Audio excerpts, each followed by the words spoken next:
នេះគឺជាវិធីល្អមួយសម្រាប់កូនតូចដែលគាត់រោលឬក៏មានប្រតិកម្មជាមួយនឹងក្តារសើមយើងដឹងថាសម្រាប់ក្មេងតូចៗរាល់ពេលដែលយើងសម្អាតគូដោយគាត់ក្រោយពេលដែលបន្ទោបង់ហើយគឺយើងតែងតែប្រើក្តារសើមសម្រាប់សម្អាតដោយសារកូនតូចយើងពិបាកនៅក្នុងការលើកយកកូនយកទៅលាងអញ្ចឹងយើងប្រើក្តារសើមពេលខ្លះគឺយើងព្យាយាមជ្រើសរើសយកក្តារណាដែលល្អមានគុណភាពល្អមានសារធាតុឡែកស៊ីហ្នឹងគឺតិចបំផុតហើយប៉ុន្តែកូនខ្លះគឺគាត់នៅតែមានប្រតិកម្មរោលស្បែកជាពិសេសកូនខ្លះអាចរហូតដល់រលាកគូដោយសារតែយើងប្រើក្តារសើមខុសមានន័យថាកូនរបស់យើងគឺគាត់ប្រើអត់ត្រូវទេយើងព្យាយាមបដូរច្រើនម៉ាកច្រើនប្រែហ្នឹងប៉ុន្តែនៅតែប្រើទៅអត់ត្រូវអញ្ចឹងការធ្វើវិធីបែបនេះគឺងាយៗហើយអាចជួយកាត់បន្ថយ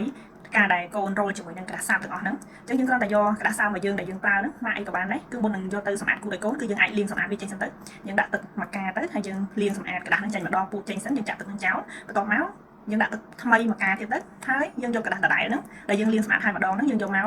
ដាក់ចូលសម្អាតម្ដងទៀតហើយពូតឲ្យស្ងួតបន្តិចទៅយើងអាចយកក្តារហ្នឹងយកទៅជូតសម្អាតគូដោយកូនបានអញ្ចឹងការធ្វើបែបនេះគឺកាត់បន្ថយការរោលនៅលើស្បែករបស់កូន